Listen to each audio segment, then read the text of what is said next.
మిత్రమా, నేటి జీవితం సత్యం. మనిషికి మరణం విచిత్రమైనది. ఇంటి నిండా ఆస్తులు ఉన్న కోటేశ్వరుడు అసలు మరణం ఎందుకు వస్తుందో అని ఏడుస్తున్నాడు.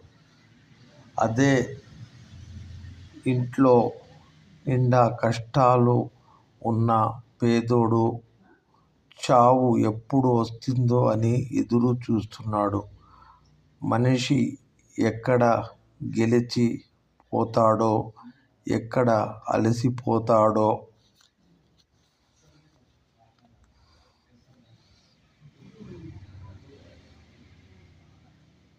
ఎవ్వరికీ తెలియదు. మట్టిలో మాత్రం మనశ్శాంతి లేకుండా వెళ్ళిపోతున్నాడు.